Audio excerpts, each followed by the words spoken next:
오늘 본문에서 우리는 세 가지 질문에 대해서 답을 찾아보려고 합니다. 첫 번째는 왜 예수님은 하나님의 나라를 하필이면 씨에다가 비유하셨을까? 그리고 예수님이 도대체 이야기하시려는 것은 무슨 의미일까? 그리고 마지막으로 왜 예수님은 직접 그냥 이야기하면 되지 비유로 이야기하셨을까? 이런 것들에 대한 답을 우리가 함께 찾아보려고 합니다.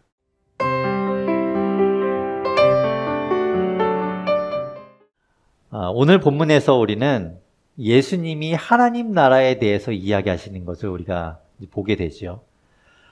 그것은 예수님이 이 땅에 오셔서 하신 일 중에 정말 중요한 일입니다. 너무너무 중요한 부분이죠. 하나님 나라에 대해서 우리에게 예수님이 알려주시고 또 우리가 그 하나님 나라를 살아가도록 하는 것, 그것이 바로 예수님의 아주 중요한 사명이었습니다. 예수님이 십자가에 죽으시고 부활하신 것도 그렇게 우리가 하나님의 나라를 살아가도록, 그 나라를 회복하도록 하기 위해서였습니다. 그래서 예수님은 제자들에게 기도를 가르쳐 주실 때도 이 하나님의 나라에 대해서 언급하셨습니다. 그것을 가장 중요하게 앞에 언급하셨죠. 마태복음 6장 9절과 10절을 제가 읽어보겠습니다. 그러므로 너희는 이렇게 기도하라. 하늘에 계신 우리 아버지여, 이름이 거룩히 여김을 받으시오며 나라가 임하시오며 뜻이 하늘에서 이루어진 것 같이 땅에서도 이루어지이다. 우리가 잘 아는 그 주기도문에 보면 그 나라가 임하게 해달라고, 하나님의 나라가 이 땅 가운데 이루어지게 해달라고 기도하라, 이렇게 말씀하시죠.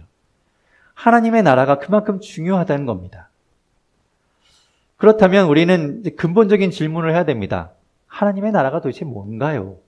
그것을 먼저 우리가 알고 넘어가야 되겠죠. 그것을 짚고 넘어간 이후에 오늘 본문에서 우리는 세 가지 질문에 대해서 답을 찾아보려고 합니다. 첫 번째는 왜 예수님은 하나님의 나라를 하필이면 씨에다가 비유하셨을까? 그리고 예수님이 도대체 이야기하시려는 것은 무슨 의미일까? 그리고 마지막으로 왜 예수님은 직접 그냥 이야기하면 되지 비유로 이야기하셨을까? 이런 것들에 대한 답을 우리가 함께 찾아보려고 합니다. 먼저 하나님의 나라가 무엇인가? 물론 한 단어로 쉽게 이야기하기는 좀 어렵습니다. 그 나라가 워낙 광범위하고 그것이 넓고 큰 나라이기 때문에 뭐라고 한마디로 딱 정의하기는 좀 어렵지요. 하지만 우리가 또 이야기해야 되니까 간단하게 이야기하면 이렇게 말할 수 있습니다. 하나님이 다스리시는 나라, 하나님의 다스림이 있는 나라, 하나님께 주권이 있는 나라, 그것이 바로 하나님의 나라입니다. 예를 들어서 제 이름이 조성우입니다. 인간 조성우의 나라라고 하면 제가 관리하고 제가 책임지는 나라겠지요. 그 나라 안에서 일어나는 일은 제가 관여할 겁니다. 그렇지 않고 제 나라라고 불리는데 제가 있으나 마나한 존재이면 조성우의 나라라고 부르지 않겠지요. 하나님의 나라는 그런 겁니다. 하나님의 주권을 가지고 하나님이 다스리시고 통치하시는 나라. 그게 당연한 겁니다. 왜 하나님 자꾸 간섭하세요? 왜 하나님 좀 내버려 두세요? 그게 안 됩니다. 하나님의 나라이기 때문에 그렇죠. 그것은 당연한 것입니다. 그런데 우리가 그 하나님이 통치하시는, 하나님이 다스리시는 나라에 대해서 염려하고 있습니다. 한 가지 걱정 때문에 우리가 그것을 쉽게 허락하지 못합니다. 누군가가 우리를 관리한다는 것, 누군가가 우리를 다스린다는 것에 우리가 약간 거부감이 들기 때문에 그래요. 왜 거부감이 들까요? 우리의 경험이 그렇거든요. 우리는 누가 우리를 막 이렇게 조종하려고 하면 싫거든요. 우리 인류의 역사를 보면 누군가 왕이 권력을 가지고 백성들을 다스린다는 것이 결코 꼭 좋은 것만은 아니었다는 것을 우리가 경험적으로 배우는 겁니다. 최고의 권력을 갖게 되면 그 자리에 올라가게 되면 사람들은 변하더라. 그래서 마구 그 권력을 휘두르고 그리고 약한 자를 괴롭히고 강한 자에게 더 이득이 되는 일들을 하더라. 그래서 그 사람을 믿었던 사람들에게 결국엔 배신감을 주더라. 우리가 그런 것들을 배우죠. 그래서 어떤 한 사람에 의해서 다스려지는 것 별로 원하지 않는 겁니다. 우리 몸에서 그것이 거부하는 것으로 나타나는 거죠. 그래서 하나님의 나라, 하나님이 우리를 다스리신다, 하나님이 우리를 통치하신다 하는 것에 거부감이 드는 겁니다. 그런데 여러분, 하나님은 일반적인 우리와 다르지요. 사람은 변합니다. 사람은 달라집니다. 사람은 자기의 이익과 욕심을 따라갑니다. 그런데 하나님은 그렇지 않지요. 하나님은 우리가 뭐라고 부르는가 하면 공의와 정의의 하나님이라고 불러요. 하나님은 공평하다는 거죠. 하나님은 누구에게 이득이 되려고 판결을 굽게 하시는 분이 아니라는 거예요. 그리고 하나님은 어제나 오늘이나 내일이 한결같고 동일하신 분입니다. 하나님은 변하지 않아요. 그렇기 때문에 우리가 신뢰하고 그분을 믿을 수 있는 겁니다. 그렇다고 해서 하나님이 무섭게 심판만 하시는 분이냐? 그렇지 않아요. 하나님은 사랑과 용서의 하나님입니다. 그렇기 때문에 우리는 하나님께 우리의 삶을, 우리의 모든 것들을 맡길 수 있어요. 오히려 맡겨야 해요. 하나님이 우리를 다스리시도록, 우리의 삶을 통치하시도록 맡겨드려야 합니다. 그것이 지혜로운 일이에요. 사람들은 하나님의 나라를 이해하기 어렵습니다. 왜 그런가 하면 그 하나님의 나라는 믿음으로 시작하기 때문에 그래요. 믿음이 없으면 그 나라를 이해할 수 없습니다. 믿음이 없으면 도무지 받아들일 수 없는 이야기, 도무지 이해할 수 없는 이야기입니다. 그래서 자연스럽게 이 질문과 연결이 돼요. 우리가 첫 번째로 답을 찾을 질문은 이겁니다. 왜 예수님은 비유로 말씀하셨을까? 이런 거예요. 그냥 설명해 주시면, 그냥 직접적으로 이야기해 주시면 되는데 왜 우리가 알쏭달쏭하게, 알 듯 모를 듯하게 비유로 말씀하셨을까 하는 것이지요. 이유는 바로 이겁니다. 오늘 본문 33절과 34절에 이렇게 말씀하고 있어요. 오늘 본문 33절, 34절 같이 읽겠습니다. 시작. 예수께서 이러한 많은 비유로 그들이 알아들을 수 있는 대로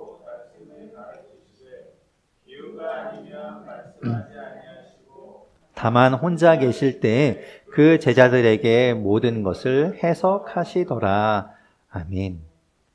사람들이 뭐라고요? 알아듣기 위해서, 사람들이 알아듣게 하기 위해서 비유로 말씀하셨다고 하고 있죠. 여러분 혹시 투자를 해보셨습니까? 주식이나 여러 가지 투자를 할 때 경제 전문가들이 한결같이 하는 이야기가 있습니다. 어떤 회사에 투자를 할 때는 그 회사의 재무제표를 보라고 이야기해요. 재무제표를 확인해라.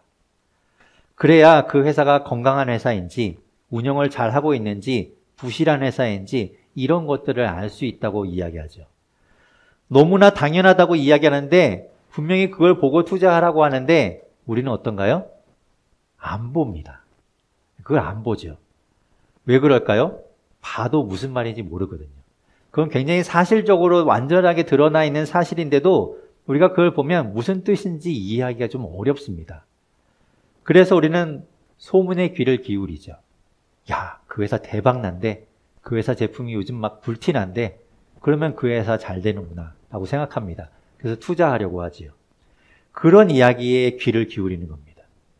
아무리 좋은 이야기라도 우리가 알아들을 수 없는 이야기라면 우리의 귀가 그쪽으로 향하지 않는다는 거예요.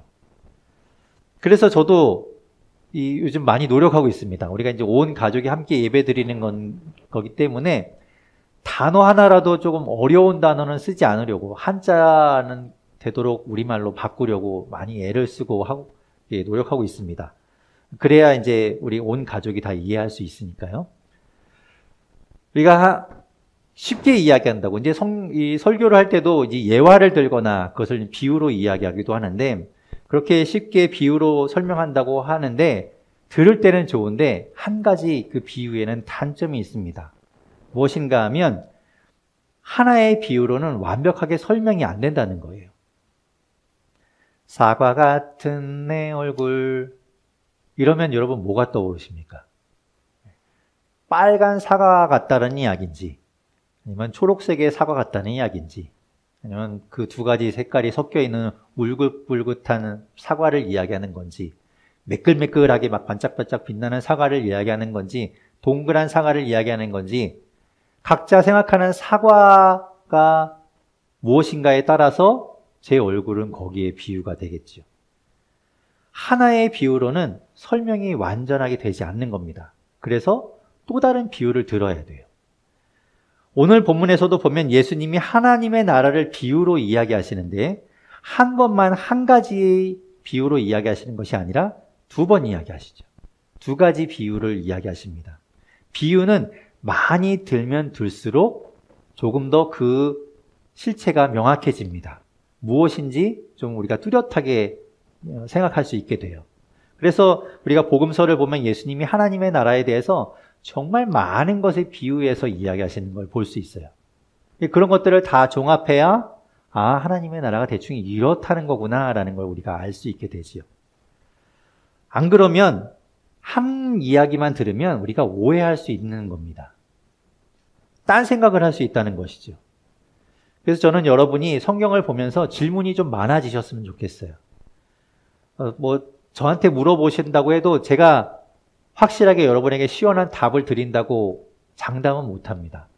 왜냐하면 성경은 제가 쓴 책이 아니기 때문에 그래요. 저도 같이 하나님 앞에 그 문제를 가지고 물어보면서 답을 찾아갈 겁니다.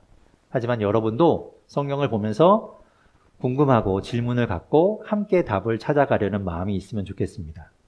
그래서 여러분이 이렇게 하나님 말씀을 이야기할 때 아무 반응이 없고 그냥 다 받아들이는 표정을 하고 있으면 좀 불안해요.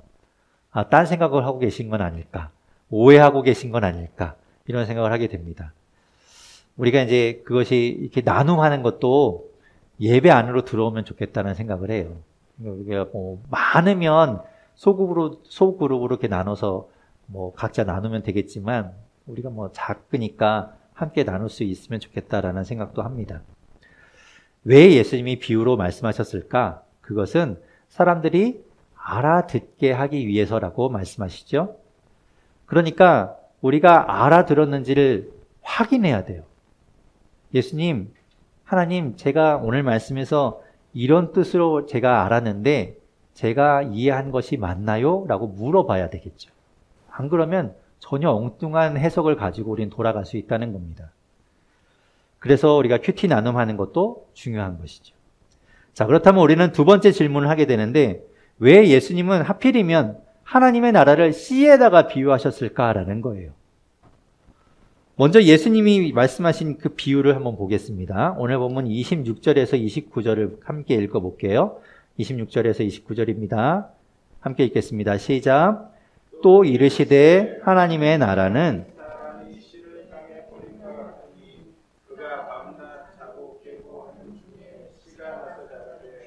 어떻게 그리 되는지를 알지 못하느니라. 땅이 스스로 열매를 맺되 다음에는 이삭이요 그 다음에는 이삭의 충실한 곡식이라. 열매가 익으면 곧 낫을 대나니 이는 추수 때가 이르렀음이라. 아멘. 하나님의 나라를 무엇과 같다고 말씀하시죠? 사람이 씨를 땅에 뿌리는 것과 같다고 말씀하세요. 제가 어제 아주 좋은 향기를 맡았습니다. 탑노트는 이게 제가 적어놨어요. 탑노트는 베르가못과 핑크페퍼 향이 나고요. 미들노트는 자스민과 시트러스 향이 나다가 베이스 노트에서는 오크모스와 파출리 향이 나는 향이었습니다. 이건 무슨 향인지 아시나요? 저는 적으면서도 이게 무슨 말인지 이해를 못했습니다. 그래서 아까 이야기한 것처럼 비유로 이야기해야 돼요. 이렇게 이야기하면 못 알아들으니까. 비유로 제가 말하겠습니다. 그게 어떤 향이었는가 하면 아프리카 탄자니아 대평원에 오후 3시쯤 바오밥 나무 아래에 있을 때 불어오는 바람에서 느껴지는 그런 향이었습니다. 제가 비유로 얘기했잖아요. 여러분 무슨 향인지 아시겠나요? 아무리 비유로 이야기한다고 해도 알 수 없는 내용이겠죠. 그러나 이렇게 이야기하면 여러분 대번 아실 겁니다. 싱싱한 귤을 이렇게 껍질을 딱 깔 때 과즙이 탁 튀면서 나는 그 향 있죠? 그 싱그러운 그 귤의 향. 그렇다면 여러분 다 아시겠죠? 비유로 설명한다고 해서 다가 아닙니다. 사람들이 경험한 것으로 이야기해야 사람들이 이해를 하는 거죠. 안 그러면 하나마나한 이야기가 되는 겁니다. 예수님이 하나님의 나라를 왜 사람이 씨를 땅에 뿌리는 것과 같다고 이야기하시는가? 당시에 듣는 사람들은 그 이야기를 들으면 다 알았을 겁니다. 왜냐하면 다들 땅에 씨를 뿌려본 경험이 있거나 그런 환경 속에서 살아왔기 때문이죠.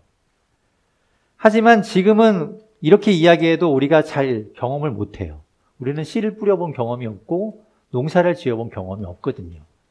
예를 들어서 하나님의 나라는 사람이 휴대폰을 보는 것과 같다라고 했으면 아마 다 이해했을 거겠죠. 그래서 우리는 씨를 뿌려보고 심어본 적이 없기 때문에 한번 그런 것을 경험해 보고 싶었습니다. 그래서 여러분 주보에 보시면 뭐가 하나 붙어 있죠? 일면에.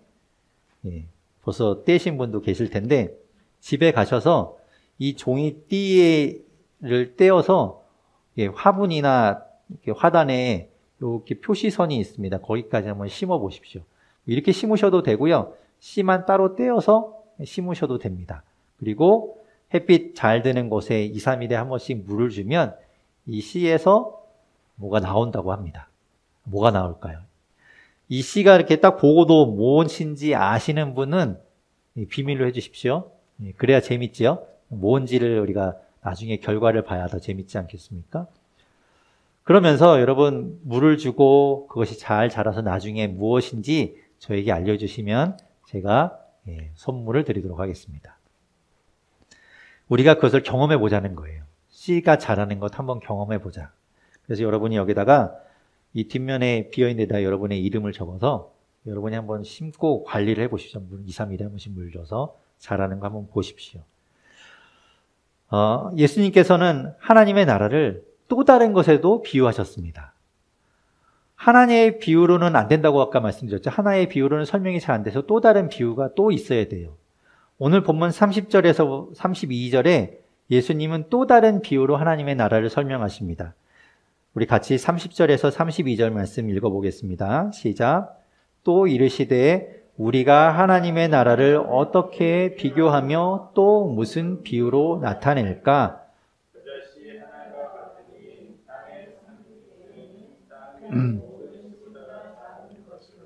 심긴 후에는 자라서 모든 풀보다 커지며 큰 가지를 내나니 공중의 새들이 그 그늘에 깃들일 만큼 되느니라. 아멘. 이번에는 하나님의 나라가 무엇과 같다고요? 겨자씨 한 알과 같답니다. 그럼 이게 겨자씨인가요? 네, 겨자씨는 아닙니다. 제가 겨자씨를 한 2번쯤 실제로 본 일이 있는데 이것보다 훨씬 작습니다. 그렇다고 해서 세상에서 가장 작지는 않아요. 예수님의 이야기가 틀렸느냐?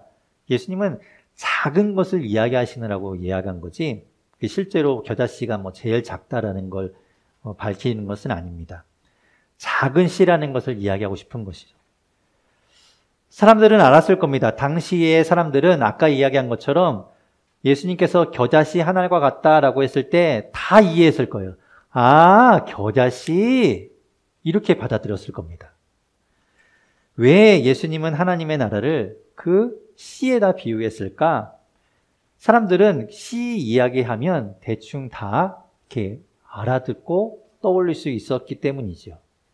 자, 그렇다면 우리가 이제 마지막 질문으로 넘어갑니다. 3번째 질문.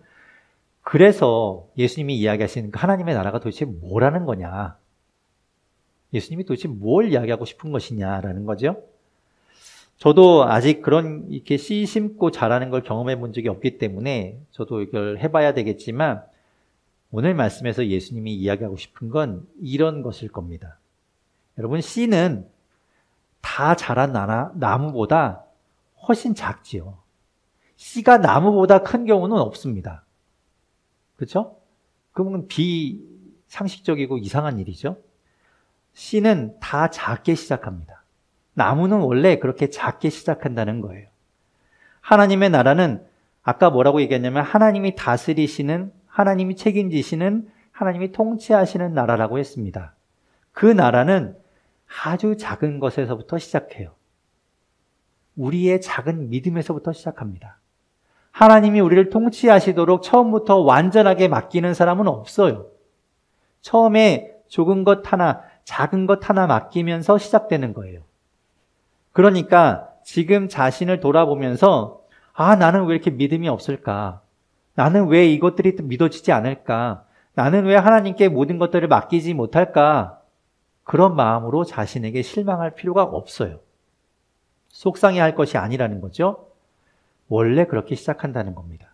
하나님의 나라는 원래 그렇게 시작되는 거예요. 작게 말이죠. 자, 씨를 심고 물을 줍니다. 그러면 그 씨에서 이제 싹이 나오게 되겠지요? 싹이 100% 다 나오게 될까요? 알 수 없어요. 싹이 나온다고 해도 그게 완전하게 다 자라서 열매를 맺게 된다는 보장을 못 합니다. 중간에 죽을 수도 있어요.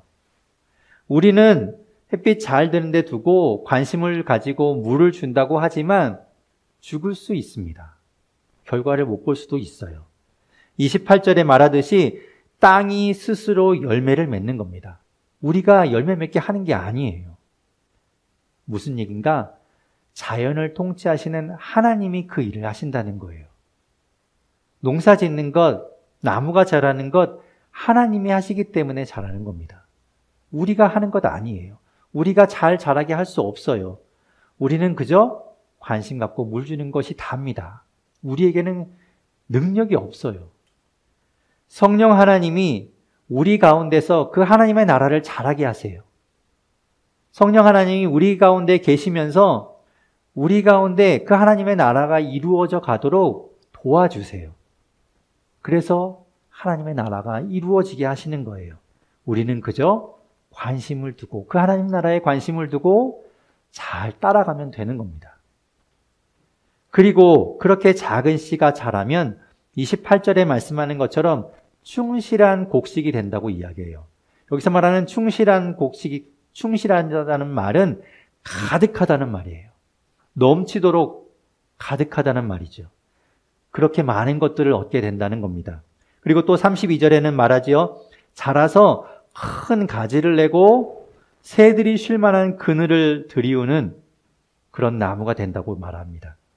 지금은 비록 보잘것없고 아주 작지만 하나님의 나라는 풍성하고 그리고 놀랍고 엄청난 그런 결과를 가져오게 되는 거예요. 그러니 여러분 기대하십시오. 기대하시면 되는 거예요. 씨를 심고 물을 주면서 그 자라는 것을 기대하면 되는 겁니다. 오늘 집에 가셔서 꼭 한번 해보세요. 이거 심고 여러분이 기대를 가지고 물 주면서 자라는 것 한번 보세요. 그러면 예수님이 말씀하신 이 비유가 여러분에게 더 와닿게 될 겁니다. 여러분, 하나님의 나라를 꿈꾸세요. 하나님의 나라를 기대하세요. 하나님의 나라에 관심을 가지세요. 지금은 비록 내가 작은 믿음을 가지고 있고 내가 하나님께 온전히 다 맡기지 못한다고 해도 실망하거나 포기하지 마시고 성령 하나님께 맡기며 하나님의 나라가 나에게 우리의 삶에 이루어지기를 기대하십시오. 하나님 분명히 하실 겁니다. 그렇게 풍성한 하나님의 나라를 누리시는 저와 여러분 되기를 주님의 이름으로 축원합니다.